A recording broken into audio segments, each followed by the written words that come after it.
آپ کو معلوم ہے کہ غزوہ احد میں ایک لوکل کمانڈر کی خلاف ورزی کی گئی. 50 تیر انداز جو ایک درے پر مقرر کر دیے گئے تھے، حضور نے فرمایا تھا چاہے شکست ہو جائے، ہم سب مر جائیں، ہلاک ہو جائیں، اور تم دیکھو کہ پرندے ہمارا گوشت نوچ نوچ کر کھا رہے ہیں، تب بھی تم یہاں سے مت ہٹنا. ہوا یہ کہ فتح ہو گئی، کفار نے بھاگنا شروع کیا، مسلمانوں کا پیچھا کر رہے ہیں. یہاں اختلاف ہو گیا 50 میں. لوگوں نے کہا چلو، کمانڈر کہتے رہے عبداللہ ابن جحش رضی اللہ تعالی عنہ کہ نہیں، یہاں سے ہٹنے کی اجازت نہیں ہے. تو انہوں نے تعویل کر لی حضور کے حکم کی. حضور نے شکست کی حالت میں کہا تھا اب تو فتح ہو گئی ہے. 35 of them disobeyed. They disobeyed the local commander.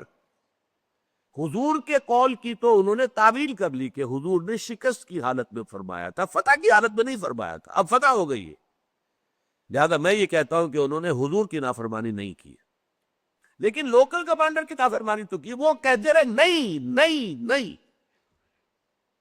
35 چلے گئے، 15 رہ گئے. خالد ابن ولید تھے کفار اور مشرکین کے کیولری کے انچارج، گھڑ سوار جو فوج تھی ان کی، اس کے کمانڈر. انہوں نے دیکھا وہ درہ خالی ہے جس پر کہ حضور نے کھڑا کیا، تو حضور کو معلوم تھا کہ یہ ہمارا ویک پوائنٹ ہے، سامنے دشمن ہے، یہ ہماری پیٹھ ہے.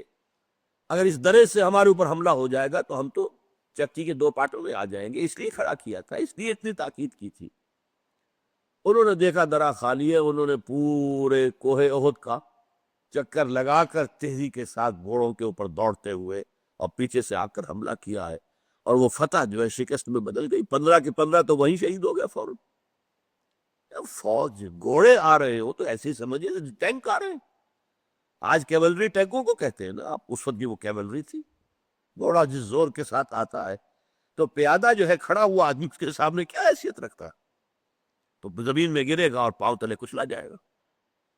پھر اس کے بعد شکست ہوئی، 70 شہید ہوئے، حضور جو ہے مجروح ہوئے، حضور پر غشی طاری ہوئی، اتنا خون آپ کا چلا گیا. یہ سب کچھ کس لیے ہوا؟ Disobedience of a local commander.